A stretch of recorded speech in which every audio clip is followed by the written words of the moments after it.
Hello, আসসালামু আলাইকুম। আমি সুদীপ সরকার, এলডিএম থেকে, লিড আইটি থেকে। আজকে এলডিএম 73 এর 13তম ক্লাস। আজকের টপিক হলো কিওয়ার্ড রিসার্চ। আমি গত ক্লাসেও বলেছি, আজকেও বলছি আপনাদের কিন্তু আগামী ক্লাসে, মানে পরবর্তী ক্লাসে কিন্তু আপনাদের পরীক্ষা হবে, এবং পরীক্ষা নিয়ে আমি যাবতীয় ডিটেলস কিন্তু বলে দিয়েছি। আমি এই জন্য আবার রিমাইন্ড দিচ্ছি যে আপনাদের কিন্তু আগামী ক্লাসে পরীক্ষা হবে। টপিক হলো আজকে থেকে যা যা আগে পড়ানো হয়েছে এগুলো নিয়ে যা যা আর কি ছিল সবগুলো নিয়ে পরীক্ষা হবে। পরীক্ষার নিয়ে আমি আগের বারও স্লাইডটি দেখিয়েছি, তাও যদি আপনাদের আবার দেখতে ইচ্ছা হয়, যে কিওয়ার্ড ও এসিও থেকে আগের ক্লাস এক্সাম হবে টাইম শিডিউল টাইমে। আপনাদের নেক্সট যে শিডিউল টাইম ওই টাইমে হবে, এবং গুগল শীর্ষে ফর্মে হবে। এবং আমি বলে রাখি, যারা মোবাইল ইউজার হবেন তারা চেষ্টা করবেন যে গুগলে ঢুকে ফেসবুকে লগ ইন করে তারপরে পরীক্ষাটা দিতে। আমার অনেক স্টুডেন্টস আমাকে নক দিয়ে বলে যে স্যার আমি রেজাল্টটা দেখতে পারি। আপনারা এক্সাম দিয়ে কিন্তু আপনারা আপনারা রেজাল্টটা পেয়ে যাবেন। এক্সাম দিয়েই রেজাল্টটা পেয়ে যাবেন। ওইখানে একটি অপশন আছে ভিউ রেজাল্ট। ভিউ রেজাল্টই কিন্তু দেখতে পারবেন। অনেক সময় ফেসবুক অ্যাপ দিয়ে করতে গেলে দেখা যায় না, তাই গুগল ক্রোম অথবা আমি যে আপনাদের ব্রাউজার দেখিয়ে দিয়েছি,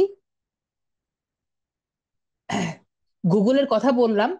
আমরা কিন্তু ফেসবুক যারা মোবাইল ইউজ করি, আমরা কিন্তু ফেসবুক দিয়েও ফেসবুকে ঢুকতে পারি, গুগল দিয়েও কিন্তু গুগল ক্রোম দিয়েও কিন্তু ফেসবুকে ঢুকতে পারি।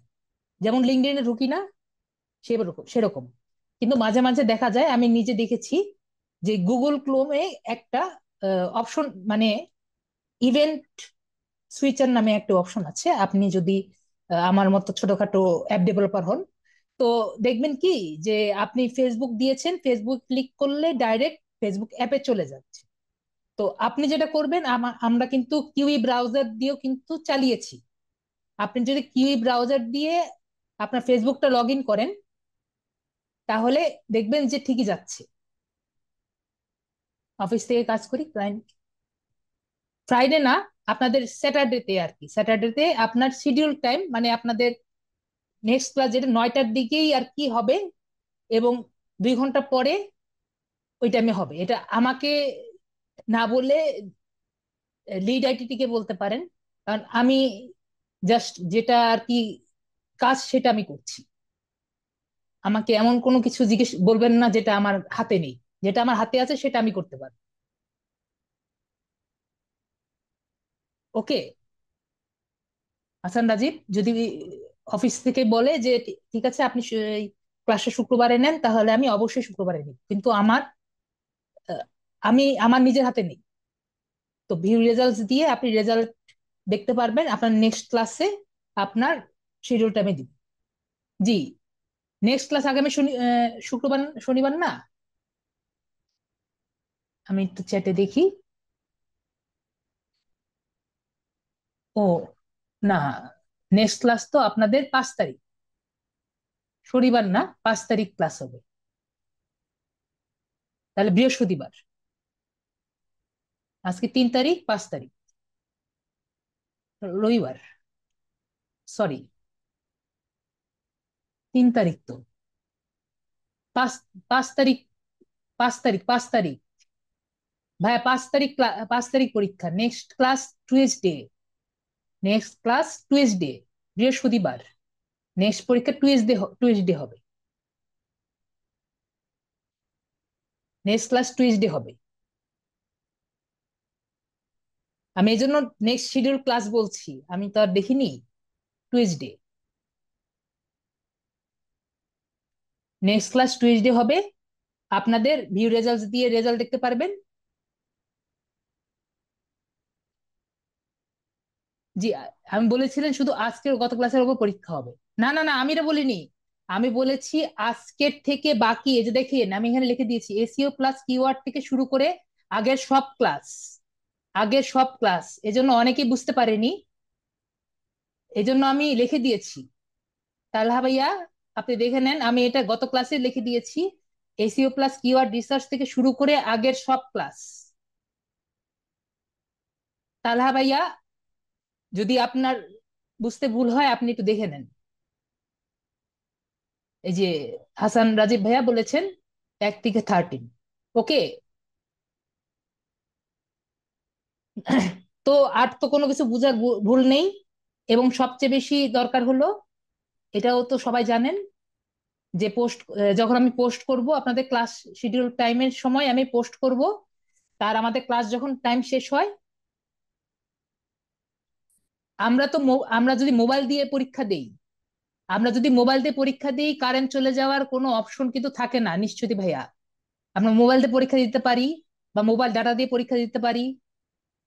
আর আমার যেমন ইউপিএস আছে, আমাদের ইউপিএস দিয়েও পরীক্ষা দিতে পারি, ল্যাপটপে আর সমস্যাই নেই এগুলো। আর গুগল ফর্ম যেহেতু 1-2 সেকেন্ডের জন্য যদি কারেন্টও চলে যায় ওইটাও কোনো সমস্যা নেই। রেজাল্ট আপনি ফেসবুকে দেখতে পারবো না তো। আমরা তো ফেসবুকে দেখতে পারবো না, আমরা গুগল ফর্মে দেখতে পারবো রেজাল্ট। গুগল ফর্মে আপনি রেজাল্ট, আপনি এক্সামটা দিচ্ছেন গুগল ফর্মে, আপনি এক্সামটা দেওয়ার পরেই দেখতে পারবেন। এটা গুগল ফর্মে দেওয়া হচ্ছে, শিটসে দেওয়া হচ্ছে। আমি এটা এর চেয়ে বেশি কিছু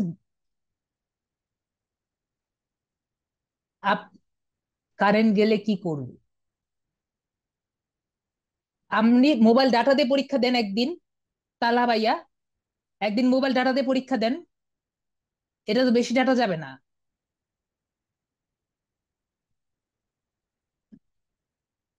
আর আমি তো গুগল শিটস এর ইয়ে দিব, আমি পরীক্ষার শিটস দিব। অ্যাকচুয়াল আমি তো বললাম নেক্সট ক্লাস নেক্সট ক্লাস আপনাদের পেজে আমি লিংক দিব। এটা তো আমি বুঝিয়ে দিলাম। এক কথা বারবার কেন বলা লাগে আপনাদের? আমি শুধুমাত্র এটা বলছি যে স্টুডেন্ট রোল আর স্টুডেন্ট আইডি আপনারা ঠিক মতো রেখেন। অফিস টাইম কিন্তু 9টা 5টা, আপনাদের পরীক্ষা কিন্তু যেহেতু 9টার দিকে হবে, আপনারা কিন্তু অফিসে কাউকে পাবেন না, ঠিক আছে? সুতরাং নিজেদের এই স্টুডেন্ট আইডি এবং রোল নাম্বার এর আগেই, কালকে না, next class, next class roll number আপনাদের রোল নাম্বার। আমি এটা স্টুডেন্ট আইডি বাদই দিয়ে দিই, অনেকে বুঝে না। রোল নাম্বার স্টুডেন্ট, আপনাদের যে রোল নাম্বার যেটা আছে এটা আর কি রাখবে। সানডে না, আপনাদের নেক্সট ক্লাস কবে? আজকে যদি 3 তারিখ হয়, নেক্সট ক্লাস হবে 5 তারিখ।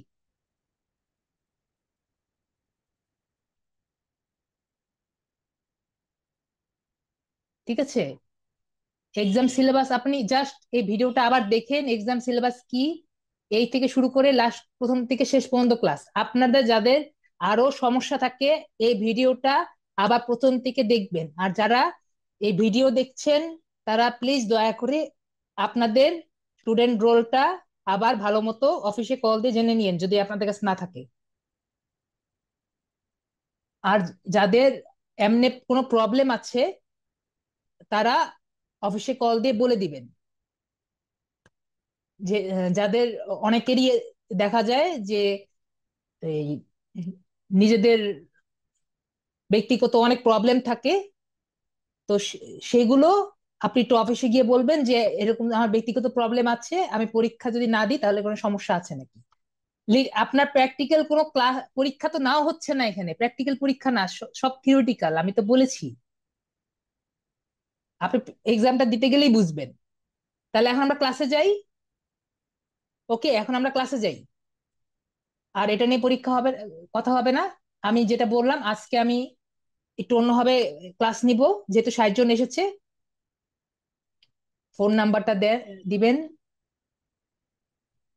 ঠিক আছে, আমি আবার দিচ্ছি।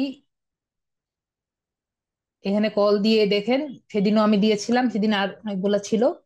এটা কল দিয়ে দেখেন। না, প্র্যাকটিক্যাল এক্সাম হবে না, আমি বললাম তো আপনাদের শুধুমাত্র থিওরিটিক্যাল শর্ট আনসার আর এমসিকিউ এক্সাম হবে। আপনারা গত ক্লাসের ভিডিওটা একবার দেখুন, আরো ক্লিয়ার হবেন। আমি আবারও রিকোয়েস্ট করছি, গত ক্লাসের ভিডিওটা আবার দেখুন। ঠিক আছে, এক্সাম নিয়ে কিছু জানতে চাইলে গত ক্লাসের ভিডিওটা আবার দেখুন।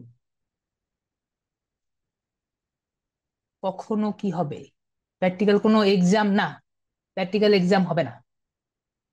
ওকে, প্র্যাকটিক্যাল এক্সাম কখনো হবে না। প্র্যাকটিক্যাল এক্সাম আমরা যখন সামনে গিগের জন্য আমি হোমওয়ার্ক দিব তখনই বুঝতে পারবেন। ওকে নাসিব ভাইয়া, এখন আমরা ক্লাসে যাই। ওকে সবাই, ওকে তো এখন আমরা ক্লাসে যাই।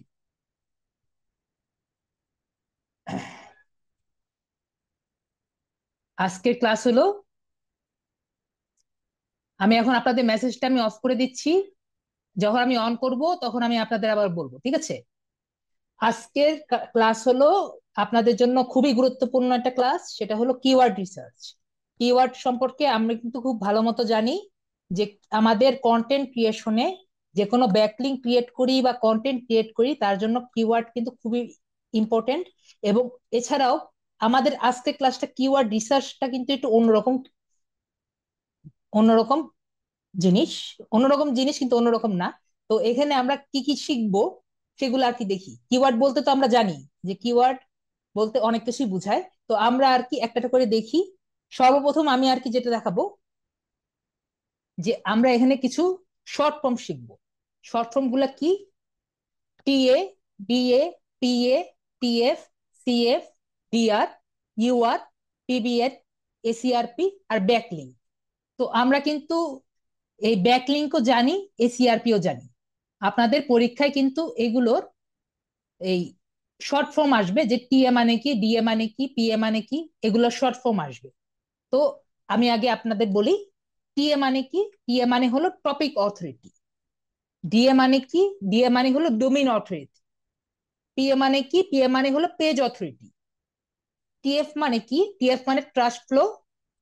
সিএফ মানে কি? সিএফ মানে হলো সাইটেশন ফ্লো। ডিআর মানে হলো ডোমেইন অথরিটি। ইউআর মানে হলো ইউআরএল রেটিং। পিবিএন মানে হলো প্রাইভেট ব্লক নেটওয়ার্ক। এসিআরপি হলো সার্চ ইঞ্জিন রেজাল্ট পেজ। আর ব্যাকলিঙ্ক মানে আমরা আগে থেকেও জানি যে এক a link on another website that directs people to your website. তো আমি আপনাদের প্রথমত বলবো, আপনারা যদি স্মার্টফোনে থাকেন তাহলে যেটা আমি দিয়েছি এটা একটু স্ন্যাপশট নিন। আর যদি আপনারা উইন্ডোজে থাকেন তারা কিভাবে স্ন্যাপশট নিতে হয় জানেন। আর যারা স্ন্যাপশট নিতে না পারেন মোবাইল দিয়ে এটা নিয়ে নেন, আপনাদের পরীক্ষায় কিন্তু এগুলো শর্ট ফর্ম গুলো আসবে। আমি আমার কাজটা নিয়ে নেই। আমি আপনাদের আপনাদের আমি কোনো প্রশ্ন দেখতে পাচ্ছি না এখন, আপনাদের আমি ফাঁকা করে দিয়েছি। আপনাদের আমি 1 মিনিট দিলাম, আপনারা আপনাদের কমপ্লিট।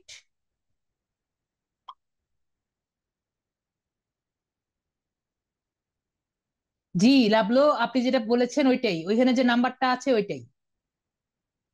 সবার কমপ্লিট স্ন্যাপশট নেওয়া? আমি আপনাদের মেসেজ দেখছি। ওকে, সবাই বলছে কমপ্লিট।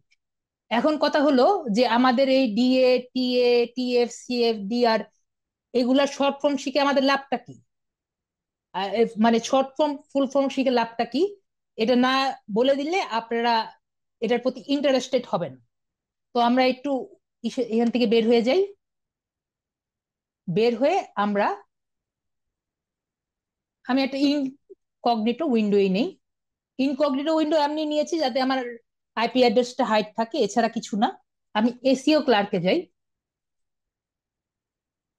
এসিও ক্লার্ক সম্পর্কে আপনারা মোটামুটি যারা মার্কেট প্লেসে আছেন তারা কিন্তু খুব ভালো মতো জানেন যে এসিও ক্লার্কটা হলো আরেকটি মার্কেট প্লেস ফাইবারের মতো। এখানে এসিও টাইপের কাজগুলি পাওয়া যায়।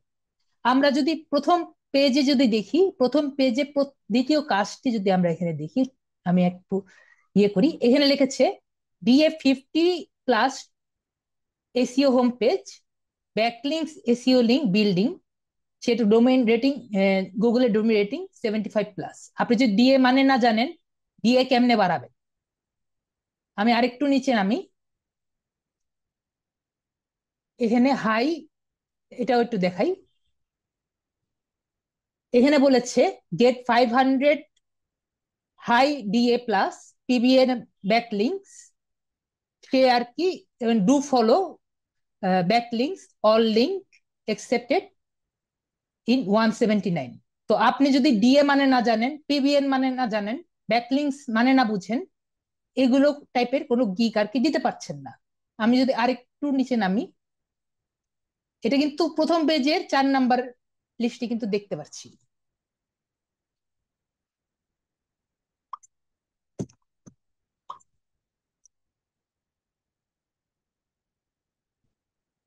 একটু ওয়েট করেন। এখানে আমরা কি দেখছি, এখানে DAPA website get high ranking in $49। তো আপনি যদি পিএ ডিএ এগুলো যদি না বুঝেন, আমরা কিন্তু এই কাজগুলো করতে পারবো না। তো এখন আমাকে আপনারা বলেন, আপনাদের মেসেজ দেখছি, আমাদের এই এই তো অফিসের নাম্বার, আমরা ক্লাস ক্লাস ব্যতীত অফিসের নাম্বার, আমি যদি এটা না পান, যদি অফিসের নাম্বার না হয়, আমি আবার দিয়ে দিব যেগুলো লাগে, মুস্তাক আহমেদ। আপনি আমাকে বলেন যে এই যে পিএ ডিএ এগুলা এগুলা আপনি আমাকে বলেন, আপনাদের মেসেজটা দেখছি, এটা তো বুঝেননি, শুধুমাত্র এটার ফুল ফর্মটা আমরা দেখালাম। এখন আপনি বলেন, এটার কি ফুল ফর্মটা শুধু জানলেই কি আমাদের এনাফ, নাকি এটা কি, এটা বোঝার দরকার আছে? এটা কি ডিটেলস কি দরকার আছে নাকি দরকার নেই? যদি বলেন ডিটেলস পড়তে চান তাহলে আমি ডিটেলস পড়াবো, আর যদি বলেন ডিটেলস পড়ার দরকার নেই, আমরা নেক্সট ক্লাসে যাব। দরকার আছে, তাহলে সবারই আপনার পিএডিএ এগুলা ডিটেলস সম্পর্কে জানার ইন্টারেস্ট আছে। তাহলে আমরা এটা ডিটেলসটা জানার জন্য আমি যে এটা বানিয়েছি পড়ানোর জন্য, এখানে আমি যাই।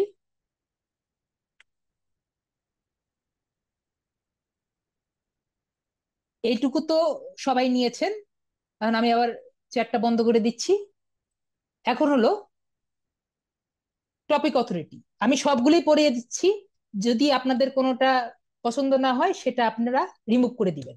আমি আগেও বলেছি, আমাদের একটু আগে দেখলাম আমাদের কিন্তু এই যে পিএ ডিএ, তারপর পিবিএন এসিআরপি ব্যাকলিংক, এগুলা সবচেয়ে বেশি ইউজ হবে। DA PA PBN ACRP backlink এগুলা বেশি ইউজ হবে, কিন্তু অন্যগুলাও জেনে রাখা ভালো। এজন্য আমি সবগুলোই জানিয়ে সবগুলোই একবার করে বুঝিয়ে দিয়ে যাচ্ছি। যেটা আপনার জানার দরকার সেগুলো আপনারা জানবেন। একটা হলো টিএ মানে টপিক অথরিটি। টপিক অথরিটি কাকে বলে? টপিক অথরিটি হলো একটি ওয়েবসাইটের নির্দিষ্ট সাবজেক্টের উপর কতটুকু এক্সপার্ট তা বুঝায়। এই ম্যাট্রিকটি সাধারণত কন্টেন্টের কোয়ালিটি, কম্প্রিহেন্সিভনেস এবং সেই টপিকের উপর অ্যানালাইসিস করা হয়। যেসব ওয়েবসাইটের টপিক অথরিটি বেশি, সেগুলো সাধারণত সার্চ ইঞ্জিনে চোখে পড়ে, সেই টপিকের উপর রিলায়েবল এবং অথরিটি হিসাবে ধরা হয়। তো এটার মানে, আমার এখানে কথা মনে হয় আপনার অনেকেই বুঝেননি, এটা আমি একটা উদাহরণ দিই, তাহলে আরো ভালো মতো বুঝতে পারবেন। এই জন্য প্রতিটার জন্য একটা করে উদাহরণ দিয়েছি। টপিক টপিক অথরিটি কে ভাবুন একজন টিচারের কোন স্পেসিফিক সাবজেক্টের উপর কতটা গভীর নলেজ রয়েছে তার মতো। যদি একটি ওয়েবসাইট সেই টপিকের উপর ডিটেলড এবং কোয়ালিটি কন্টেন্ট তৈরি করে এবং সেই সাবজেক্টের উপর ট্রাস্টেড হিসেবে প্রতিষ্ঠা করতে পারে, তাহলে গুগল এর চোখে সেই সার্চ ইঞ্জিনের রেজাল্ট এ সেই টপিকের উপর আরো বেশি রেসপেক্টেড হয়ে যায়। এখন আশা করি টপিক অথরিটিটা কি, এবং আপনার ওয়েবসাইট হোক, আপনার কন্টেন্ট হোক, সাধারণত টপিক অথরিটি ওয়েবসাইটের জন্য হয়ে থাকে। তো আপনার ওয়েবসাইটের জন্য টপিক অথরিটি যে নাম্বারটা, মেট্রিক বলতে আপনার পরিমাপ বুঝায়, এই মেট্রিকটা আসলে কি জন্য গুরুত্বপূর্ণ আমরা বুঝতে পেরেছি। যে এটা আপনার একটা কন্টেন্ট মানে একটা ওয়েবসাইট তৈরি করলেন সফটওয়্যারের বিষয়ে, তো এটা আর কি কতটুকু নলেজ আছে এটা আর কি টপিক অথরিটি দিয়ে বোঝানো যায়। তারপর আমরা নেক্সট টপিকে যাই, সার্চ ইঞ্জিন রেজাল্ট পেজ। আমি সার্চ ইঞ্জিন রেজাল্ট পেজটা আগে বুঝাচ্ছি, এর কারণটা কি এটা একটু পরেই বুঝতে পারবেন। সার্চ ইঞ্জিন রেজাল্ট পেজ নিয়ে আমি গত ক্লাসেও বলেছিলাম, সার্চ ইঞ্জিন রেজাল্ট পেজ হলো সেই পেজ যা সার্চ ইঞ্জিন ব্যবহারকারী প্রশ্নের উত্তর প্রদর্শন করে। আমরা যখন একটা পেজে সার্চ দিই, এটা রেজাল্টটা দেয়। এসইও এর মূল লক্ষ্য হলো একটি ওয়েবসাইট বা ওয়েব পেজকে এসইআরপি এর শীর্ষে নিয়ে আসা, কারণ উচ্চ র্যাঙ্ক ফলাফলগুলি সাধারণত বেশি ট্রাফিক পায়। এটা আমরা কিন্তু আগেও গত ক্লাসেও কিন্তু আমরা জেনেছি যে যেটা আমার কিওয়ার্ড ভালো হবে সেগুলা উপরে র্যাঙ্ক করবে। একটা উদাহরণ দেই, উদাহরণ হলো ACRP search engine result page হলো স্কুল বোর্ডের একটি এক নির্দিষ্ট ছাত্রদের তালিকার মতো, সবাই তালিকার শীর্ষে থাকতে চায় কিন্তু তারা সবচেয়ে যেন তারা সবার নজরে পড়ে। তো আমি আগেও এটা বলেছি যে আপনি একটা জিনিস সেল করতে চান, আপনি এসিআরপি তে যদি ফার্স্টের দিকে থাকেন আপনার সেলটা বেশি হবে। আশা করি এসিআরপি সবাই ক্লিয়ার। তারপর হলো ডোমেইন অথরিটি। ডোমেইন অথরিটি হলো মোজ কর্তৃক ডোমেইন অথরিটি স্কোর দেওয়া হয়। এখন মোজ কাকে বলে? আমরা কিন্তু অ্যাপোলো দিয়ে কাজ করেছি, সবাই কম বেশি অ্যাপোলো দিয়ে কাজ করেছি। অ্যাপোলো কি, আমরা লিড জেনারেশন করার সময় অ্যাপোলোর ওয়েবসাইটে গিয়েছি, তারপরে অ্যাপোলো দিয়ে কাজ করেছি। সেরকম একটি ওয়েবসাইট হলো মোজ। মোজের কাজ কি? ওরা কিওয়ার্ড রিসার্চ করে, সাইট অডিট করে, র্যাঙ্ক ট্র্যাকিং করে এবং লিঙ্ক অ্যানালাইসিস করে। এটা হলো আপনার এসইও টুলসেট রেঞ্জ, এগুলো কাজ করে হলো মোজ। আমরা মোজ দিয়ে ভবিষ্যতে আমি আপনাদের কয়টা কাজ আমি দেখাবো, জাস্ট একটা ছোট কাজ দেখাবো মোজদের আজকে ক্লাসের শেষেও আমি দেখাবো মোজ ওয়েবসাইটে গিয়ে। তো আমরা কি বুঝলাম, মোজ একটি ওয়েবসাইট, এরা এই প্রিমিয়াম টুলস টাইপের প্রিমিয়াম সার্ভিস গুলো সেল করে। তো কি করলো মোজ? মোজ কর্তৃক তৈরি ডোমেইন অথরিটি হলো একটি স্কোর 1 থেকে 100 এর মতো, যা ভবিষ্যদ্বাণী করে একটি ওয়েবসাইটের এসিআরপি কত ভালো স্থান দখল করতে পারবে। এটি সাধারণত কিছু ফ্যাক্টর হিসাব দিয়ে এই বিবেচনা করা হয়। কি কি ফ্যাক্টর আছে? একটা হলো linking root domains. Root domains হলো আমি যে গতকাল আমার একটা আইটেম দিয়ে সার্চ দিয়েছিলাম, সবার মনে আছে, গুচি এই সোয়েট শার্ট। কিন্তু গুচি সোয়েট শার্ট দিয়ে যদি আমি আপনাদের দেখাই, সবচেয়ে ভালো হয় আপনাদের আমি দেখাই। গুগলে যাই,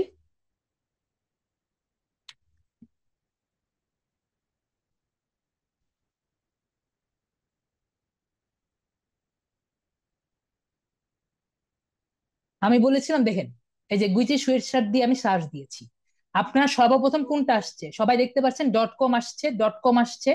আমার ফেসবুক পেজ কিন্তু আসছে না। যখন আমি আমার ফেসবুক পেজটা দেই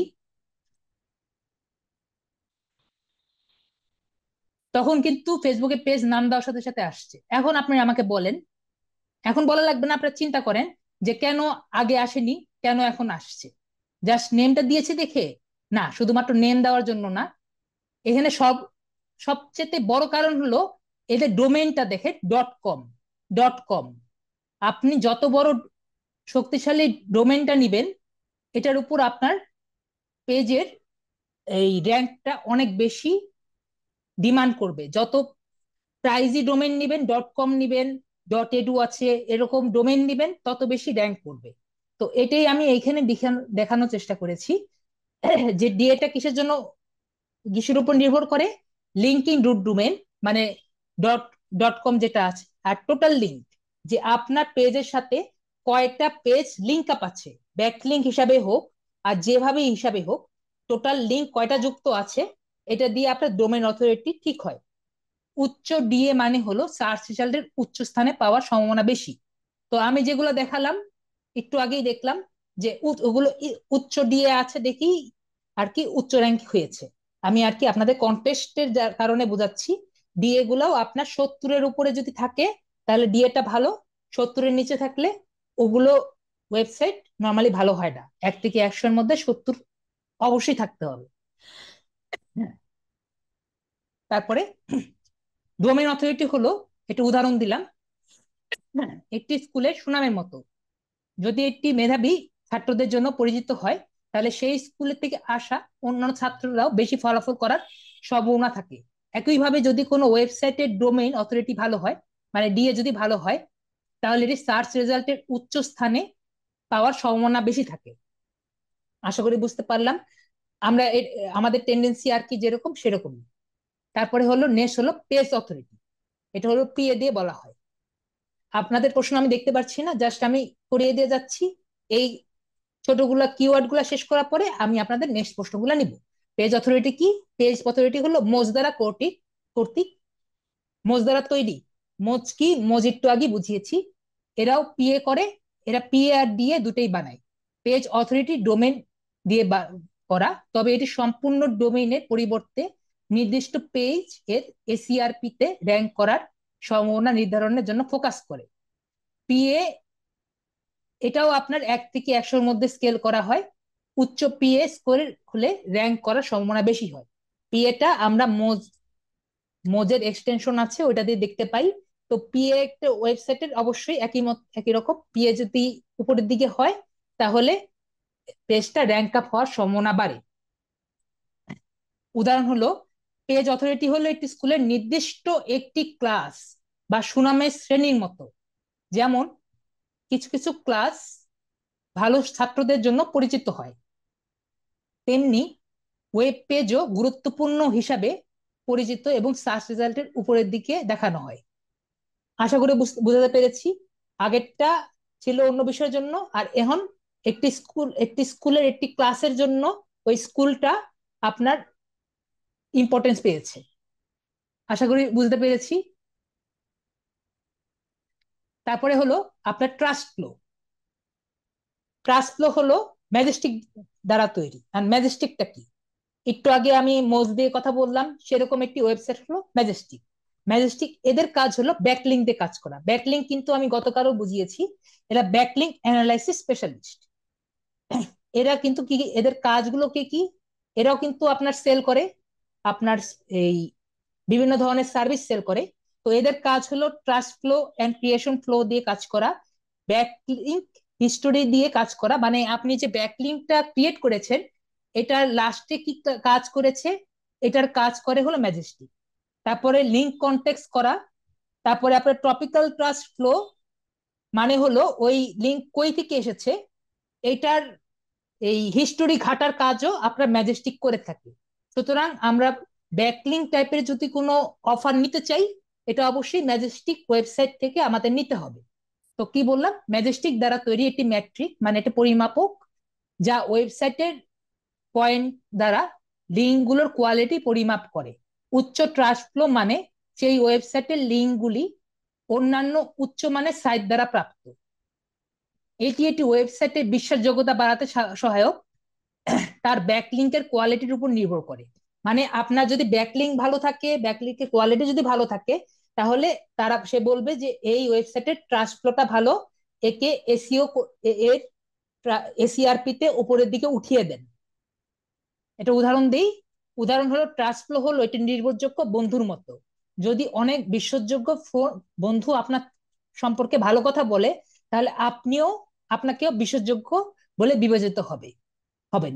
ওয়েবসাইটের ক্ষেত্রেও যদি সবগুলো লিঙ্ক বিশ্বাসযোগ্য মনে হয় ওয়েবসাইট, এবং সেই ওয়েবসাইটে যদি আসে, তাহলে তার ট্রাস্ট ফ্লো বেশি হয়। আশা করি আমি ক্লিয়ার। তারপর নেক্সট হলো ট্রাস্ট অথরিটি। ট্রাস্ট অথরিটি নিয়ে আমি এখনো কথা বলিনি, এর কারণ হলো এই ট্রাস্ট অথরিটিকে আগে টিএ বলতো, কিন্তু আমরা একটু আগে কিন্তু টিএ বলতে টপিক অথরিটি বুঝেছি। আগে ট্রাস্ট অথরিটি ইউজ হতো, এখন ওটা চেঞ্জ হয়ে এখন ইউজ হয়েছে টপিক অথরিটি। তো এখন তাও একটু জেনে রাখি যে ট্রাস্ট অথরিটি আসলে কি ছিল। ট্রাস্ট অথরিটি হলো একটি ওয়েবসাইটের ট্রাস্ট ওয়ার্থিনেস কেমন তা বুঝায়। এই মেট্রিকটি সাধারণত খুব বেশি ব্যবহৃত হয় না এসইও তে, যেটা আমি একটু আগেই বললাম। খুব সাধারণত এটি ডোমেইনের এজ, ইনবাউন্ড লিঙ্কের কোয়ালিটি এবং সেই লিঙ্কগুলোর ট্রাস্ট ওয়ার্থিনেস এর মতো ফ্যাক্টরগুলো মিক্স করে। যেসব ওয়েবসাইটের ট্রাস্ট ওয়ার্থিনেস বেশি সেগুলো এসিআরপি এবং সার্চ ইঞ্জিনের চোখে বেশি রিলায়েবল এবং ট্রাস্টওয়ার্দি হিসাবে দেখা যায়। ট্রাস্ট অথরিটি কে ভাবুন একটি টিচারের স্টুডেন্টের প্রতি বিশ্বাসের মতো। যদি কোনো ওয়েবসাইট ভালো আচরণ করে, তার বন্ধু ভালো থাকে, অন্যান্য ট্রাস্টওয়ার্দি ওয়েবসাইট যদি বুদ্ধি ভালো থাকে, বন্ধু বিশ্বাসযোগ্যতা ভালো থাকে, তাহলে আর কি বেশি এই বন্ধু বেড়ে ওঠে। মানে একটু আগে যেটা পড়লাম আর এটার মধ্যে অনেক বেশি ক্লোজনেস আছে, তাই টপিক এই আগে যেটা পড়লাম ওইটা আর কি রেখে দিল, ট্রাস্ট অথরিটিটা বাদ দিয়ে দিচ্ছে। তো কি এটাও বুঝছি, টপিক অথরিটি যেটা সর্বপ্রথম বুঝিয়েছি। আর এটা আর কি জাস্ট বললাম, এটা আগে ইউজ হতো টিএ মানে কেউ যদি দিয়ে দিয়ে দিয়ে যদি ট্রাস্ট অথরিটি পান, কি জন্য পাবেন এটা আর কি দেখিয়ে দিলাম। নেক্সট হলো সাইটেশন ফ্লো, মানে সিএফ। সাইটেশন ফ্লো হলো ম্যাজেস্টিকের আরেকটি মেট্রিক। ম্যাজেস্টিক নিয়ে একটু আগেই কথা বললাম, যা একটি ওয়েবসাইটে লিঙ্কের সংখ্যা মাপায়। লিঙ্কের কোয়ালিটি বিবেচনা না করে এটি ইঙ্গিত দেয় একটি ওয়েবসাইট কতটা প্রভাবশালী হতে পারে, সেটির সাথে লিঙ্ক করা সাইটগুলোর সংখ্যার উপর ভিত্তি করে। ট্রাস্ট ফ্লো এর বিপরীতে সাইটেশন ফ্লো লিঙ্কের কোয়ালিটি বিবেচনা করে না। তার আমরা কি বুঝলাম? যে সাইটেশন ফ্লো আপনার লিঙ্কের কোয়ালিটি বিবেচনা করে না, লিঙ্ক কয়টা আছে সেটার উপর বিবেচনা করে। আমি আশা করি বোঝাতে পেরেছি। আমরা এই যখন ন্যাশনাল ইউনিভার্সিটিতে আর কি দেখি, অনেকেই আমাদের টিচাররা বলে যে খাতা মোটা, বেশি করে লিখবা, বেশি করে লিখলে খাতা যদি বেশি মোটা হয় নাম্বার বেশি পেতে পারো।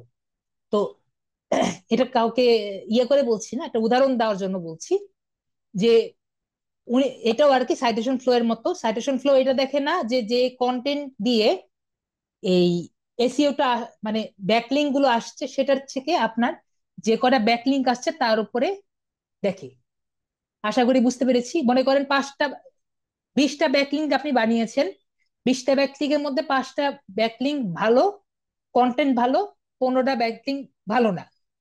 সাইটেশন ফ্লো 20টা ব্যাকলিঙ্ক কি আর কি ধরে নিবে। উদাহরণ দিই, সাইটেশন ফ্লো হলে এটি স্কুলে আপনি কত জনপ্রিয় তার মতো। যদি অনেক লোক আপনার সম্পর্কে কথা বলে, যদিও তারা ভালো ছাত্র নাও হতে পারে, তাহলে আপনার জনপ্রিয় হয়ে উঠবে।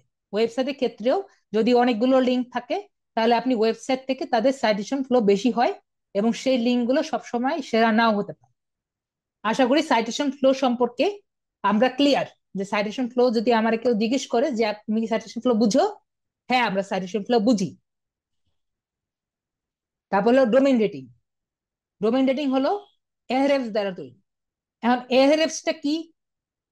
এহরেফসও আপনার একটু আগে মেজেস্টিক দেখলাম, মোজ দেখলাম, সেরকম একটি কোম্পানি হলো এহরেফ। এরা কি করে? এরা হলো SEO tool set recognised for powerful backlink. এরাও ব্যাকলিং অ্যানালাইসিস ক্যাপাবিলিটির জন্য এরা খুবই জনপ্রিয়।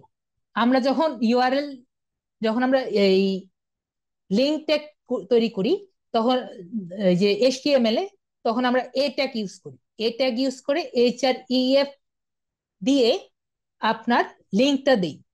তো এই যে এইচআরইএফ, এটা ওই এইচটিএমএল এর এইচআরইএফ থেকে তারা আর কি নিজের কোম্পানিটা বানিয়েছে, নামকরণ দিয়েছে। তো এহরেফ দ্বারা তৈরি। তো ওরা কি কি করে? ওরা কিওয়ার্ড রিসার্চ করে এবং ওরা সাইট অডিটিং ফিচার যেগুলো আছে, যে সাইটে একটা ওয়েবসাইট বানিয়েছেন, ওই ওয়েবসাইটে ট্রানজেকশন হয়, তো কতটুকু টাকা যাচ্ছে, কোথায় টাকা যাচ্ছে, এরা সবকিছু ওরা দেখতে পারে। তো ওদের কাছ থেকে বিভিন্ন ধরনের ওই প্রিমিয়াম টুল আর কি আপনি পারচেস করতে পারবেন ওই আগের গুলার মতোই। তো এআরএফ দ্বারা তৈরি ডোমেইন রেটিং হলো একটি ওয়েবসাইটের স্কোর, যা একটি ওয়েবসাইটের ব্যাকলিংকের প্রোফাইলের সামগ্রিক শক্তি প্রতিফলিত করে। এটাও আর কি 1 থেকে 100 এর মধ্যে স্কেলের। উচ্চ ডিআর মানে হলো সেই সাইটের একটি শক্তিশালী ব্যাকলিং প্রোফাইল আছে, যা সার্চ ইঞ্জিনের গুরুত্বপূর্ণ র্যাঙ্কিং পেতে সহায়তা করে। ডোমেইন রেটিং হলো একটি স্কুলের ভালো ফলাফলের উপর ভিত্তি করে স্কুলের স্কোর দেওয়ার মতো। উচ্চ স্কোর মানেই স্কুলটি খুব শক্তিশালী এবং অন্যদের থেকে সম্মানিত। আশা করি ডোমেইন রেটিংটা আমরা বুঝতে পারলাম যে তার যদি ব্যাকলিঙ্ক প্রোফাইল যদি ভালো থাকে, এর বলে দিবে যে ওর ব্যাকলিঙ্ক গুলা ভালো, ওকে এসিআরপি তে উপরে উঠায় দাও। এখানে আমি উদাহরণ দিয়ে সেটাই বুঝিয়েছি। যদি ভালো ফলাফল থাকে তার, সেই স্কুলের কলেজে ছাত্রদের যদি ভালো ফলাফল থাকে, তাহলে স্কুলের ভালো ফলাফল অবশ্যই হবে। এটি হলো আপনার একটা উদাহরণ দিয়ে আমি ডিআরটা বুঝিয়ে দিলাম। পর হলো ইউআরএল বা ইউআর, একই কথা। অ্যারেস দ্বারা তৈরি ইউআরএল রেটিং ডোমেন এর মতোই, তবে এটি সম্পূর্ণ ডোমেনের পরিবর্তে নির্দিষ্ট কিছু পেজের ব্যাকলিঙ্ক প্রোফাইলের শক্তি মূল্যায়ন করে, মানে আগেরটার মতোই। কিন্তু আপনার যে ওয়েব পেজের মধ্যে পেজের যে ব্যাকলিঙ্ক প্রোফাইল গুলো আছে, এগুলো আর কি সে খোঁজার চেষ্টা করে। উচ্চ ইউআর মানি সেই নির্দিষ্ট পেজটির ব্যাকলিঙ্ক রয়েছে এবং সেটিকে সার্চ ইঞ্জিনে র্যাঙ্ক করতে সহায়তা করে। ইউআরএল হলো একটি নির্দিষ্ট ক্লাসরুমের স্কোর দেওয়ার মতো। একটু আগে বললাম ছাত্রদের স্কোর, আর এখন হলো ক্লাসরুমের স্কোর। একটি উচ্চ স্কোর মানে সেই ক্লাসরুমের খুব শক্তিশালী এবং অন্যদের দ্বারা সম্মানিত। তো ইউআর গেল, যা জানার জন্য জেনে রাখলাম। পরে হলো আমাদের যেটা দরকার হতে পারে, private blog network. Private blog network হলো এটি এক ধরনের ওয়েবসাইট বা নেটওয়ার্ক যা একটি ব্যক্তি বা প্রতিষ্ঠানের ওনারশিপ থাকে এবং এই নির্দিষ্ট সাইটের সার্চ ইঞ্জিন র্যাঙ্কিং এর উন্নত করার জন্য ব্যাকলিঙ্ক তৈরি করতে ব্যবহৃত হয়। আমি একটি উদাহরণ দেই। ধরেন আমরা লিঙ্কডইনে কিন্তু ব্যাকলিঙ্ক বানাই, এটাও কিন্তু একরকম পিবিএন নেটওয়ার্ক। পিন্টারেস্টে বানাই, এটাও কিন্তু একটি ব্যাকলিঙ্ক নেটওয়ার্ক। আরো অনেক ধরনের ব্যাকলিঙ্ক নেটওয়ার্ক আছে। এটা আপনার ভালো ব্যাকলিঙ্ক নেটওয়ার্কের কথা বলেছি সোশ্যাল মিডিয়া নেটওয়ার্কের মধ্যে। আরো অনেক ব্যাকলিঙ্কের ক্লাস যখন আমরা এই অফ পেজ ক্লাসে যখন যাব, আমি আরো কিছু ব্যাকলিঙ্কের কথা বলবো, যে কোন কোন জায়গা থেকে ব্যাকলিঙ্ক নিতে পারবেন। তো ওইসব পেজে আমরা প্রাইভেট ব্লক নেটওয়ার্ক সম্পর্কে আরো প্র্যাকটিক্যাল দেখবো। কিন্তু জেনে রাখেন যে আসলে বিষয়টা কি। পিবিএন গুলো হলো গ্রে হেড এসইওর কৌশল হিসেবে ব্যবহৃত হয়, বিবেচিত হয়, কারণ এটি সার্চ ইঞ্জিন র্যাঙ্কিং ম্যানিপুলেশন করার প্রচেষ্টা হিসাবে দেখা যেতে পারে, যা গুগলের সার্চ ইঞ্জিনের দ্বারা শনাক্ত না করা গেলেও শাস্তির সম্মুখীন হতে পারে। কারণ আপনি এমন একটা পেজে ইউজ করলেন, সেটার এই পিএডিএটা একটু কম, বেশিও না কমও না, সেখানে আপনি আর্টিকেল রাইট করলেন, তারপরে অনেক ধরনের কন্টেন্ট লিখলেন আপনার ওয়েবসাইটটাকে এসইও করার জন্য, সেটা গুগল দেখতে পারলো না, কিন্তু ইন দা ডার্ক ওটা কিন্তু র্যাঙ্ক হলো। এজন্যই গ্রে হ্যাট এসইও হিসাবে বলা হয়েছে। এই পিবিএন নেটওয়ার্ক হলো একটি বন্ধু যারা কেবল একে অপরের সম্পর্কে কথা বলে নিজেদেরকে জনপ্রিয় দেখানোর জন্য। এটি যদি বেশি পরিচিত এটি তাদের বেশি পরিচিত হতে সাহায্য করতে পারে। তবে তাদের টিচার যদি এটি জেনে যান, তাহলে তারা যে প্রতারণার চেষ্টা করছে এটা জানতে পারে। তো এটাই হলো আর কি পিবিএন নেটওয়ার্কটা কি। ব্যাকলিঙ্ক সম্পর্কে আমি গত ক্লাসে ডিটেলস বলেছিলাম, যে এটা তো আর লিখি নাই। তো এখন আমাকে বলেন, এত দূর যে শিখলাম, এগুলো সবগুলো খাতায় লিখলে হবে না। আপনাদের পরীক্ষায় কিন্তু আসবে না যে পিবিএন মানে কি, ডিএ মানে কি, এগুলা যা শর্ট ফর্ম আসবে। সুতরাং এগুলা নিয়ে বেশি চিন্তা করার দরকার নেই। এখন আপনি আমাদের বলেন যে আমি যেটুকু বুঝালাম ওটা কি বুঝতে পেরেছেন নাকি। আমি আপনাদের মেসেজ দেখছি, ইয়েস বললে আমি নেক্সট টপিকে যাব।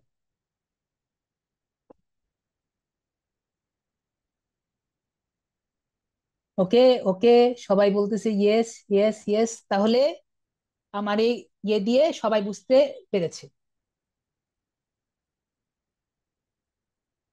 ওকে, তাহলে আমরা নেক্সট টপিক হলো ডিফাইন কিওয়ার্ডস। সবচেয়ে ভালো হয় এই কিওয়ার্ডসটা আপনারা যদি, এস এম ফয়সাল আমিন হাত তুলেছেন, আমি দেখি। হ্যাঁ ফয়সাল আমিন, বলেন, কিছু বলতে চাচ্ছেন? স্যার আমি পরে কথা বলবো না এই ক্লাসের ওকে শেষে। ওকে ওকে ওকে ওকে, তাহলে আমরা তাহলে ওনাকে অফ করে দিলাম। আপনারা এখন যদি একটু খাতা কলম নেন, এখন বেটার হয়, কারণ এখন এটি ইম্পর্টেন্ট এখন ক্লাস, সেটা হলো ডিফাইনিং কিওয়ার্ডস। ডিফাইনিং কিওয়ার্ডসটার জন্য খাতা কলম নিলে যদি বুঝতে আপনাদের সুবিধা হবে। কিওয়ার্ডস এর টাইপ, কিওয়ার্ডস ক্যাটাগরি অনুযায়ী এই কয়েক টাইপের হয়। ক্যাটাগরি অনুযায়ী টাইপ হয় আপনার, একটা হলো কাস্টম ডিফাইনিং কিওয়ার্ডস, একটা হলো প্রোডাক্ট ডিফাইনিং কিওয়ার্ডস, একটা হলো জিও টার্গেটিং কিওয়ার্ডস। আমরা নাম দেখেই বুঝছি যে যেটা প্রোডাক্ট কাস্টমার ডিফাইনিং কিওয়ার্ডস কি হতে পারে, কাস্টমারকে টার্গেট করে। প্রোডাক্ট ডিফাইনিং কিওয়ার্ডস কি হতে পারে, প্রোডাক্টকে টার্গেট করে। আর জিও টার্গেটিং কিওয়ার্ডস কি হতে পারে, আপনার নিজের আপনার জায়গাটাকে, মনে করেন বাংলাদেশ থেকে শুরু করে আপনার জায়গা টার্গেট করে, এটা হলো জিও টার্গেটিং কিওয়ার্ডস। চিন্তা করার কারণ নাই, প্রতিটা আমি ডিসকাস করে দিব। আমি লিখতে বলেছি যাতে আপনারা ভালো মতো বুঝতে পারেন। তারপর হলো কিওয়ার্ডস লেন্থ হিসাবে আপনার কয়েক ভাগে ভাগ করা যায়। কিভাবে? একটা হলো শর্ট টেল কিওয়ার্ডস, যেটা ছোট হবে। লং টেল কিওয়ার্ডস, যেটা একটু বড় হবে। সাব গ্রুপ কিওয়ার্ডস, যেটা গ্রুপ ওয়াইজ হবে, শর্ট টার্ম ফ্রেশ কিওয়ার্ডস, যেগুলো আর কি কিছুক্ষণের জন্য থাকবে আবার চলে যাবে, আর লং টার্ম এভারগ্রিন কিওয়ার্ডস, যে কিওয়ার্ডস কখনো যাবে না। আমি ডিটেলসটা বলবো, আপনারা আমাকে বলেন যতটুকু আমি লিখেছি কিওয়ার্ড সম্পর্কে একটা ধারণা কি হয়েছে, ইয়েস বা নো বলুন, তারপর আমরা কিওয়ার্ড সম্পর্কে ডিটেলস করব।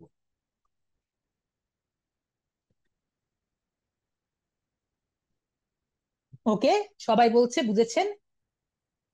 সজীব আহমেদ বলছেন এগেইন। আমি আবার বললাম ক্যাটেগরি ওয়াইজ আপনার তিন ভাগে ভাগ করা যায়। কাস্টমার ডিফাইনিং কিওয়ার্ডস, কাস্টমারকে আর কি টার্গেট করে যেটা কিওয়ার্ড, এটা customer defining keywords. Product define keywords হলো প্রোডাক্টকে ডিফাইন করে, জিও হলো জিও টার্গেট করে। ক্যাটেগরি দিয়ে তিন ভাগে। আর লেন্থ মানে হলো আপনার সাইজ দেখে, লম্বা কতটুকু, লম্বা লম্বা কতটুকু তার উপরে ডিফাইন করে আপনার করা যায় 1 2 3 4 5 পাঁচ ভাগে। তো কিওয়ার্ডটা লম্বা কতটুকু এইটুকু দিয়ে পাঁচ ভাগে ভাগ করা যায়। তো সজীব ভাইয়া কি বুঝতে পেরেছেন? আশা করি বুঝতে পেরেছেন। ঠিক আছে, তাহলে আমি আবার আপনাদের মেসেজটা কেটে দিলাম। এখন আমরা পুরো টপিকটা বোঝার চেষ্টা করি। Defining keyword category, customer defining keywords, এগুলো এমন কিছু কিওয়ার্ড যা আপনার যেসব কাস্টমারকে আকর্ষণ করতে চান তাদের উপরে ফোকাস করে, আপনার উপর ফোকাস করে আপনার পটেনশিয়াল কাস্টমার যে শব্দগুলো ব্যবহার করে আপনার প্রোডাক্ট বা সার্ভিস খোঁজার সময় সেগুলো এখানে ব্যবহৃত হয়। এটা একটু উদাহরণ দিলে বুঝতে পারবেন।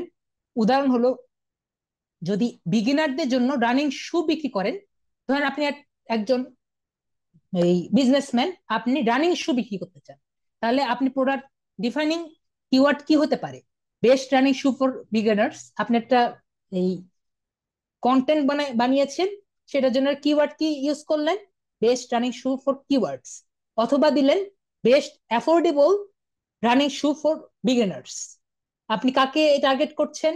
দেখেন, বিগিনার, আপনার কাস্টমার কি হবে? বিগিনার হবে, আর উনি রানিং শু পড়বেন। তো এই দুটো মানুষকে আপনি টার্গেট করছেন, এবং যেগুলো নতুন রানারদের জন্য সর্বাধিক প্রাসঙ্গিক এবং আকর্ষণীয়। এখন আমি এটা যদি একটি গুগল ফর্মে, গুগলে যদি দিয়ে দেখি তাহলে কি দেখব? গুগলে যদি দিয়ে দেখি তাহলে দেখা যায় যে এই affordable running shoes for beginners দিয়ে যদি সার্চ দিই, তাহলে 7 best running shoes for running shoes in 2024 এটা আসছে। তারপরে best affordable running shoes for 2024 আসছে। তো আপনারা যদি এরকম একটা .com দিয়ে ওয়েবসাইট বানান এবং এগুলো কিওয়ার্ড যদি ইউজ করেন, আপনাদেরটাও র্যাঙ্ক হবে। আশা করি বুঝতে পেরেছি যে কিছু তো আসছে। তার মানে কি, এইগুলো আপনার খুব usable keywords, customer defining keywords গুলো কিভাবে ইউজ হয় এটা দেখিয়ে দিলাম। তারপর হলো ডিফাইনিং কিওয়ার্ডস ক্যাটেগরি, আমাদের সেকেন্ডটা, সেটা হলো এই প্রোডাক্ট ডিফাইনিং কিওয়ার্ডস। এই কিওয়ার্ডস গুলো সরাসরি আপনার প্রোডাক্ট বা সার্ভিসকে বর্ণনা করে। আগেরবার কাস্টমারকে ধরেছি, এখন আমরা প্রোডাক্টকে ধরবো। এগুলো আপনার বিক্রি করা জিনিসগুলো সম্পর্কে বলে। উদাহরণ, আপনি একটি ইকো ফ্রেন্ডলি ওয়াটার বটল বিক্রি করবেন। আগেরবার জুতা বিক্রি করলাম, ঠিক আছে, এখন আমি ইকো ফ্রেন্ডলি ওয়াটার বটল বিক্রি করবো। তাহলে আমার প্রোডাক্টটা কি হতে পারে? Reusable stainless steel water bottle. এখানে কিন্তু আগে বললাম যে এখানে কিন্তু ক্যাটাগরি আপনার কত বড় করবেন কত ছোট করবেন সেটা না, আমি কাকে টার্গেট করতেছি তার উপর। আপনার যদি বুঝতে সমস্যা হয় এই জন্য আমি বলে দিচ্ছি, এটা কিন্তু ছোট বড়র উপর না, আপনার কাকে টার্গেট করছেন তার উপর। এখানে আমি প্রোডাক্টকে টার্গেট করছি, প্রোডাক্টটাকে কত সুন্দরভাবে আমি উপস্থাপন করতে পারবেন সেটা। আমি কাকে টার্গেট করছি? Water bottle, eco friendly water bottle. তাহলে আমি ওয়াটার বটলটাকে যাতে ভালো মতো বোঝা যায়, reusable stainless steel water bottle দিয়ে আমি এই কিওয়ার্ডটা ইউজ করলাম। ইউজ করে যখন আমি গুগলে সার্চ দিলাম, তাহলে কি দেখলাম? যে এখানে অনেকগুলো ওয়াটার বটলের ছবি পাওয়া যাচ্ছে। এগুলো সবই আমার কিওয়ার্ডের সাথে ম্যাচ খায়। তার মানে এটা কিন্তু মোটামুটি ভালো একটা কিওয়ার্ড। এবং নন ইনসুলেটেড ওয়াটার বোতল দিয়ে যে এই ওয়েবসাইটে তারটা র্যাঙ্ক করেছে, একই একই কথায় .com ওনারটা র্যাঙ্ক করেছে। তো এরকম আমরা যদি ইউজ করি, এই প্রোডাক্ট ডিফাইনিং কিওয়ার্ডস গুলো কিন্তু ইউজ করা সম্ভব এভাবে। তারপরে আরেকটি কিওয়ার্ড হলো জিও টার্গেটিং কিওয়ার্ড। আমরা কিন্তু প্রায় ইউজ করি জিও টার্গেটিং কিওয়ার্ড, এর সম্পর্কে আমরা কম বেশি সবাই জানি। এই কিওয়ার্ড গুলো লোকেশন টার্গেট করার জন্য ব্যবহৃত হয়। সাধারণত এগুলোতে শহর বা অঞ্চল বা দেশের নাম থাকে। তো একটা উদাহরণ দিই, এগুলো সবই জানি। যদি আপনি আপনার নিউ ইয়র্কে একটি পিৎজা শপ চালান, তাহলে আপনার জিও টার্গেটিং কি হতে পারে? জিও টার্গেটিং কিওয়ার্ড হবে best pizza in new York. এটা দিয়ে যদি সার্চ দিই best pizza in new York দিয়ে, আমি দেখছি কি এখানে এনওয়াই, এটা নিউ এনওয়াই নামে একটি ওয়েবসাইট আছে। এখানে আপনার the ironic pizzerias of New York City, এটা আর কি দেওয়া হচ্ছে, এটা 7 দিন আগের।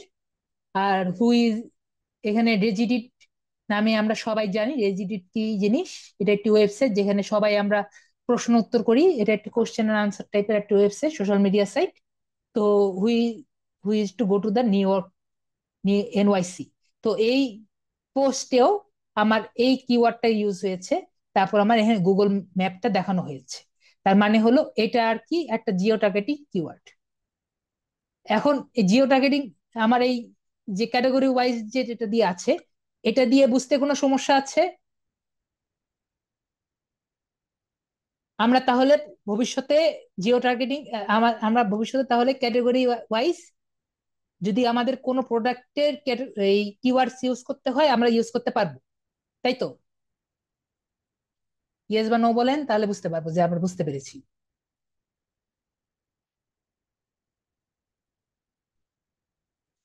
বলেন। ওকে। মফিজ A50 বলেছেন বুঝেননি। মফিজ A50 কি বুঝেননি? মফিজ A50, মোজাম্মেল, ওনাকে আমি তাহলে ইয়ে করি।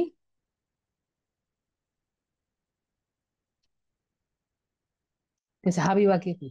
হাবিবা বেগম, আপনাকে আমি আনমিউট করেছি, আপনি বলেন আপনি কোন বিষয়টি বুঝেন।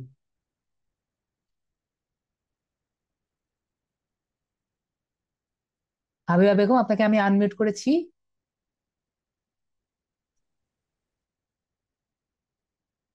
আপনাকে আমি আবার আনমিউট করেছি। হ্যালো। না না, মুখস্থ করতে হবে না, জাস্ট বুঝতে হবে।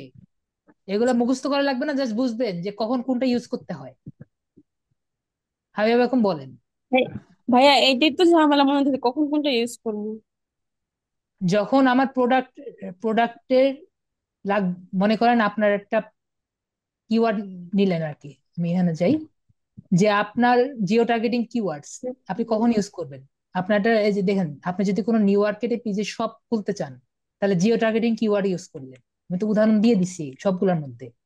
যে আপনি একটি প্রোডাক্ট, তাহলে যদি আপনি ইকো ফ্রেন্ডলি ওয়াটার বটল বিক্রি করেন, আপনার টার্গেটটা কি হবে? ওয়াটার বটল, ঠিক না? আপনি কি জি। কোনো কাস্টমারকে এখানে দেখছেন?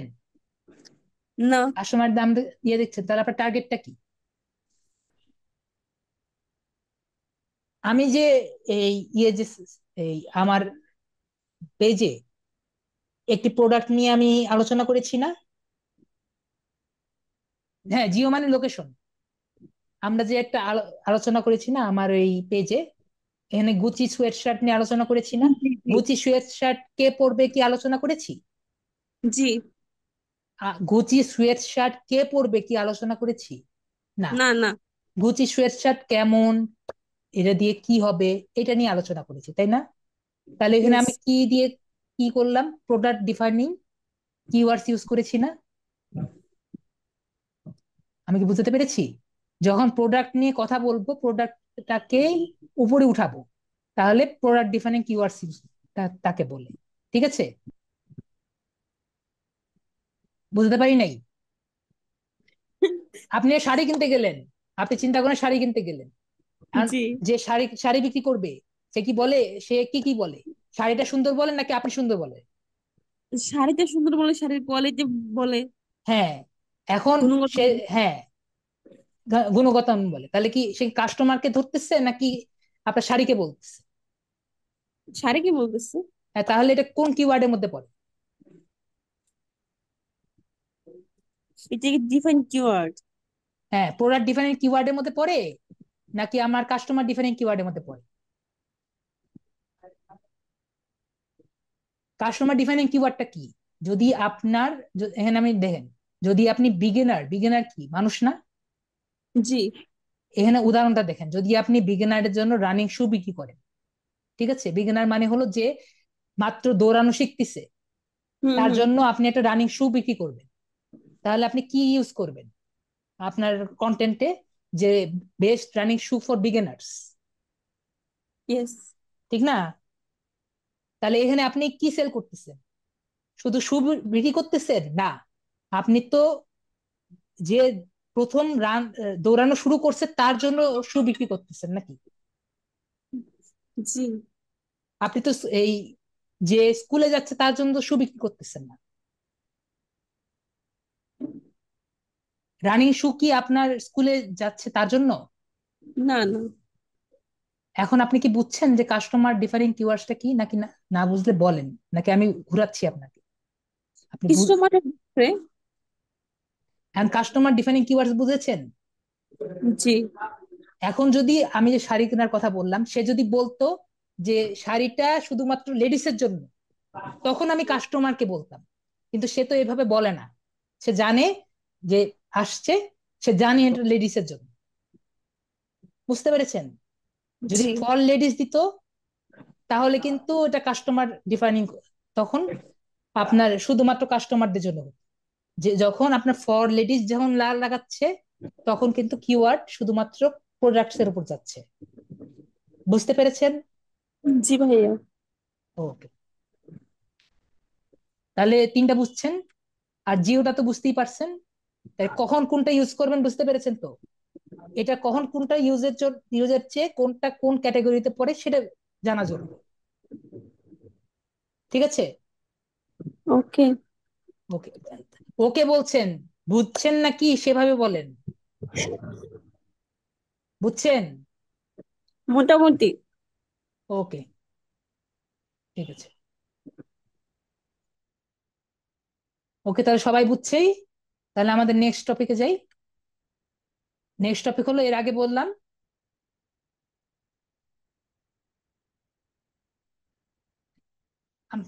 একজনের একটা নিয়েছি, পরে আমরা আবার জিজ্ঞেস করব। একটা হলো প্রোডাক্ট ডিফাইনিং, হলো কিওয়ার্ডস লেন্থ বিষয়। সেটা হলো, একটা হলো short tail keyword. Short tail keyword হলো যে কিওয়ার্ডটি দুইবার তিনটা দিয়ে গঠিত হয়। যে কিওয়ার্ডটি হলো দুই বা তিনটি শব্দ দিয়ে গঠিত হয়, এগুলো জেনারেল কিওয়ার্ড। এগুলো ভলিউম বেশি হয় এবং প্রতিযোগিতা বেশি হয়। একটু উদাহরণ দেই। এগুলো উদাহরণ হলো ল্যাপটপ এবং রানিং শু। এগুলো ছোট ল্যাপটপ বলতে কিন্তু আপনার অনেক ধরনের ল্যাপটপই বোঝায়। অফিস ল্যাপটপ আছে, গেমিং ল্যাপটপ আছে, তারপর আপনার এই অ্যাফোর্ডেবল ল্যাপটপ আছে, তারপর আরো অনেক ধরনের ল্যাপটপ আছে, সব ল্যাপটপে কিন্তু বুঝায়। এবং রানিং শু বলতে, রানিং শু কিন্তু ছোট, কিন্তু এটা আপনার অনেক কিছুই বোঝানো হয়। রানিং শু বলতে এটা বিগিনারদের জন্য হতে পারে, আবার যারা প্রো তাদের জন্য হতে পারে। তো আমরা বুঝলাম যে keyword length, short tail keyword length কখন আমরা ইউজ করব, এবং বিষয়টা কি আমরা বুঝতে পারলাম। এটা আমি ল্যাপটপ দিয়ে সার্চ দিয়ে দেখিয়েছি, যে যখন আমি ল্যাপটপ দিয়ে সার্চ দিচ্ছি তখন আমার এই বিষয়গুলি আসছে। HP.com আসছে, আসলো, বেস্ট বাই যেটা আসছে এটা আসছে, এবং আসুস যেটা আসছে এটা আসছে। পরে differing keywords length, long ten keywords. Long ten keywords হলো 3 থেকে 4 ওয়ার্ড বা তার বেশি। এগুলো আরো নির্দিষ্ট কিওয়ার্ডস যা প্রায়শই 3 বা তার বেশি শব্দ দিয়ে গঠিত। এগুলো সার্চ ভলিউম কম কিন্তু প্রতিযোগিতাও কম, এবং এগুলো আরো বেশি টার্গেটেড। তো আমরা লং টেনে কি বুঝলাম? এগুলো 3 থেকে 4টা ওয়ার্ডে হবে, এগুলো শর্ট টেল থেকে একটু বড় হবে, এবং আপনার, আমরা এটা মনে রাখবো, যখনই আমরা ছোটটাকে বড় করব, এটার বিশেষণ, যে কোনো ধরনের বিশেষণ দিয়ে এটাকে বড় করার চেষ্টা করব। তাহলে কি, একটা উদাহরণ দেই। আমরা একটু আগে উদাহরণ দিয়েছিলাম ল্যাপটপ দিয়ে, তো এটাকে আমরা কিভাবে বড় করব? Best students laptop for students. আগে শুধুমাত্র ল্যাপটপ বলেছিলাম, এখন স্টুডেন্টদের জন্য কোন ল্যাপটপটা হবে সেটা আর কি আমরা আলোচনা করব। এটা দিয়ে আমরা সার্চ দিব, বা এটা দিয়ে আমরা আমাদের কন্টেন্টটা বানাবো। তাহলে কি হবে? শুধুমাত্র এই বেস্ট স্টুডেন্টস ফর ল্যাপটপ যারা আছে, যারা স্টুডেন্টরা যারা আছে তারা ল্যাপটপ যেটা কিনবে শুধুমাত্র তাদের জন্য কিন্তু সার্চ দিবে। স্টুডেন্টরা কিরকম ল্যাপটপ চায়, যেটা কোনোভাবে চলবে। আমার এই ওয়েব পেজটা খুললো, ধরেন তাদের বাজেট কত হবে, সর্বোচ্চ ধরেন 40 থেকে 50-এর বেশি তার হবে না বাজেট। তো এরকম আর কি একটা বাজেটের একটা ল্যাপটপ উনি চাচ্ছেন। তো এরকম বাজেট ল্যাপটপের জন্য কিরকম ইয়ে লাগবে, এরকম কন্টেন্ট যদি আমার থাকে, তাহলে সেরকম আমার কিওয়ার্ডস ইউজ করার জন্য এই কিওয়ার্ডটা ইউজ করতে পারি। তারপর best running shoes for flat feet, তার মানে কি আমি ক্যাটেগরাইজ করে দিলাম ফ্ল্যাট ফিট আর বেস্ট রানিং শু দিয়ে দিলাম। তো best running shoe for flat feet দিলে যার ফিটটা ফ্ল্যাট ওনারা ইউজ করতে পারবেন, আর বেস্ট রানিং শু আর কি দিয়ে আর কি যে দৌড়াতে পারবে আর কি তাদের জন্য। তো আমি কিন্তু ছোট করে দিয়েছি, আগে ল্যাপটপ বলতে অনেক কিছু বোঝানো যেত, আর শুধু রানিং শু বলতে অনেক কিছু বোঝানো যেত। তো best running shoe, best run best budget laptop দিয়ে ছোট করে দিলাম। আবার ফর স্টুডেন্ট বলতে ছোট করে দিলাম। একইভাবে আমার ভলিউম ছোট হয়ে গেল, মানে কম্পিটিশন ছোট হয়ে গেল। একইভাবে বেস্ট রানিং শুজ ফর বলতে আর কি ছোট হয়ে গেল, ফর ফ্ল্যাট ফিট বলতেও ছোট হয়ে গেল। আশা করি লং টেল কিওয়ার্ডসটা বুঝতে পেরেছি। এখন best budget laptop for students দিয়ে আমরা কি দেখতে পাই, আমরা এই যে টেচ রেডার টাইপ নেমে যে ওয়েবসাইট আছে এটা আর কি শো করছে, পিসি ম্যাগ নামে যে ওয়েবসাইটটি আছে এটা শো করছে, বেস্ট বাই নামে যে ওয়েবসাইটটি আছে এটা শো করছে। এটা যদিও আমি ইনকগনিটো ওয়েবসাইটে দিয়েছিলাম, যেগুলো শো করছে সেগুলাই আমি দেখাচ্ছি। তো এখানে যেগুলো টপ আছে, এই যে 2022 মডেল, এগুলো আর কি শো করছে। তো আমরা বুঝলাম। তারপর হলো sub group keywords. Sub group keywords গুলো কি কি, যে এই ধরনের কিওয়ার্ড গুলো একটি নিশ বা একটি নির্দিষ্ট ক্যাটাগরি বা ব্রডার মার্কেটের মধ্যে থাকে, যে একটি মানুষ একটি গ্রুপ আছে তাদেরকে সীমাবদ্ধ করার চেষ্টা করে এই কিওয়ার্ড গুলি। একটু উদাহরণ আমি দিই, আরো ভালো মতো বুঝতে পারবেন। উদাহরণ হলো ল্যাপটপের মধ্যে ব্রড ক্যাটাগরি কি হতে পারে, ব্রড ব্রড ক্যাটাগরি বা আইটি ক্যাটাগরি কি হতে পারে, যার মধ্যে ধরতে পারি যারা গেম খেলে, যারা শুধুমাত্র ল্যাপটপে গেম খেলে তাদের জন্য একটি ক্যাটাগরি কি হতে পারে, গেমিং ল্যাপটপ আন্ডার 1 লাখ টাকা। তো 1 লাখ টাকার মধ্যে সে একটি গেমিং ল্যাপটপ চায়। তো এরকম আর কি আরেকটি হতে পারে যে রানিং শু ফর, এই রানিং শু এর মধ্যে কি হতে পারে, trail running shoe for women. এটা আর কি ওই রানিং শু এর মধ্যে একটা ক্যাটাগরি হতে পারে। তো এটা দিয়ে যদি আমি গুগলে সার্চ দিই, আশা করি সব বুঝতে পেরেছি যে ল্যাপটপটাকে আমরা যদি একটা ক্যাটাগরিতে ভাগ করি, এটা আপনার ওয়ার্কিং ল্যাপটপও যদি দিই তাও আর কি হবে, ওয়ার্কিং ল্যাপটপও যদি দিই তাও হবে, মানে এটাকে আমি ক্যাটাগরাইজ করে দিলাম যে শুধুমাত্র এই ক্যাটাগরির লোক ধরবে, অন্য ক্যাটাগরির লোক ধরবে না। উদাহরণ দিই, উদাহরণ দেখলে বুঝতে পারবো। Gaming laptop under 1 lakh, 1 lakh টাকা best collection 2022 and 2023। Computer mania যে আছে এটা দেওয়া আছে। রায়ান্স কম্পিউটার্স আমরা সবাই চিনি, ওনাদেরটা এসেছে। আর স্টার টেক যে আছে, স্টার টেকের গেমিং ল্যাপটপের যে রেঞ্জ আছে ওইটা এসেছে। তো আমরা বুঝতে পারলাম যে আমাদের গেমিং ল্যাপটপ আন্ডার 1 লাখ টাকা যদি আসে তাহলে আর কি আসবে। এরপরেরটা হলো শর্ট টার্ম ফ্রেশ কিওয়ার্ডস। এগুলো হলো আমাদের কিছু কিছু কিওয়ার্ড গুলো আছে যেগুলো কিছুদিনের জন্য আসে পরে চলে যায়। তো এইগুলো কিওয়ার্ডস এর আগে বুঝিয়ে নিই। এই ধরনের কিওয়ার্ডস কিছু সময়ের জন্য প্রাসঙ্গিক থাকে, প্রায়শই ট্রেন্ডে বা ইভেন্টের কারণে, এবং এগুলো দ্রুত ট্রাফিক আনার পর ব্যবহৃত হয়। আমি উদাহরণ দিলে বুঝতে পারবেন, যেমন আমাদের বাংলাদেশে এই বৈশাখ মাসের জন্য একটু মেলা হয়, সেরকম কিছুদিনের জন্য আসে তারপর চলে যায়। সেরকম একটু কিছুক্ষণের জন্য এসে চলে যায়, এরকম যে ট্রেন্ড বা মেলা হয় বা এরকম করে চলে যায়, এরকম কিছু কিওয়ার্ড আছে যেগুলো কিছুক্ষণের জন্য ইউজ হয়ে পরে একটি এই হওয়ার পরে চলে যায়।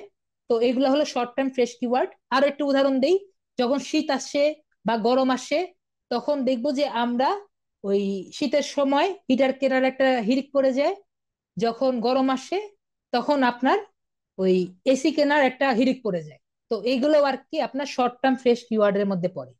একটি উদাহরণ দিই, উদাহরণ হলো laptop deals in Eid day 2024 in Bangladesh. তো ঈদ ডেও আর কি আপনাদের আমরা কি জানি কিছুদিনের জন্য আসে আবার কিন্তু চলে যায়। তো এটা হলো আপনার একটা শর্ট টার্ম ফ্রেশ কিওয়ার্ডের একটা উদাহরণ। বা new running shoe deals on it 2024 in Bangladesh. তো new running shoe deals on it 2024 in Bangladesh, এটা আমরা বুঝতে পারলাম যে এটাও আর কি যখন ঈদের সময় একটা এই ডিল দিল যে এর মধ্যে কিনেন, ঈদের মধ্যে এগুলা এগুলা ছাড়, এবং এই ছাড় দেওয়ার জন্য আপনার এই ইয়েগুলা আর কি ইউজ করা যায়, কিওয়ার্ড গুলা ইউজ করা যায়। তো আমি একটা উদাহরণ দিলাম, laptop deals in eat day 2024 in Bangladesh, এটা দিয়ে সার্চ দিলাম। ইন বাংলাদেশ না দিলেও পারতাম, কারণ ইন বাংলাদেশ না আসলে দেখা যাচ্ছিল আমার অন্য দেশের গুলা আসছিল। তো আমার অন্যান্য দেশের গুলা নিতে চাচ্ছি না, দেখা যাচ্ছিল পাকিস্তান আসছিল।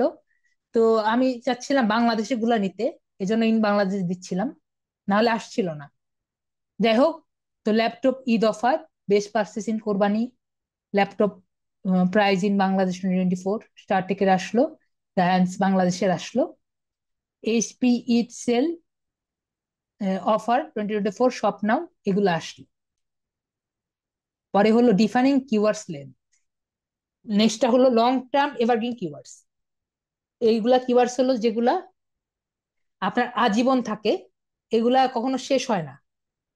এগুলা কিওয়ার্ডস হলো লং টার্ম এভারগ্রিন কিওয়ার্ডস। এগুলো আমরা চেষ্টা করব আমাদের কন্টেন্টে দুই একটা দেওয়ার, যদি সম্ভব হয়। এগুলা কিওয়ার্ডস এর টাইম কখনো শেষ হয় না।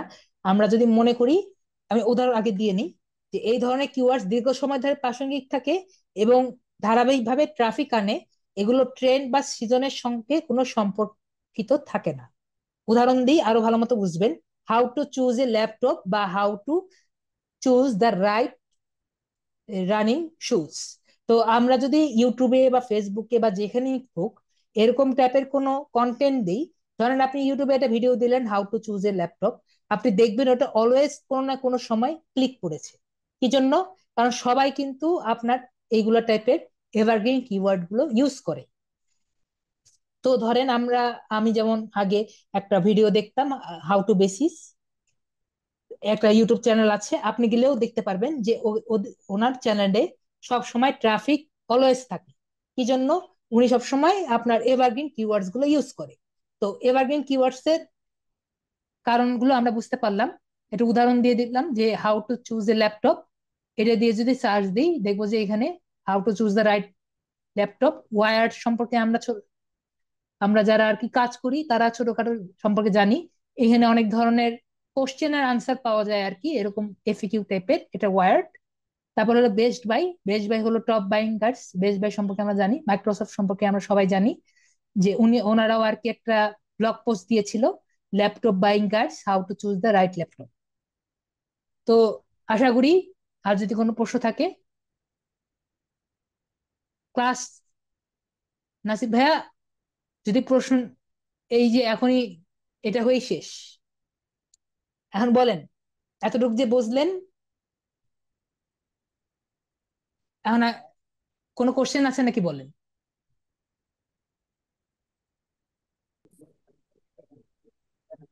তাহলে যেহেতু কারো সমস্যা নেই, কাউকে আমি খুঁজে পাচ্ছি না, সমস্যার যেহেতু নেই, তাহলে আজকের জন্য আমি চলে যাচ্ছি। আসসালামু আলাইকুম, সবাই ভালো থাকবেন।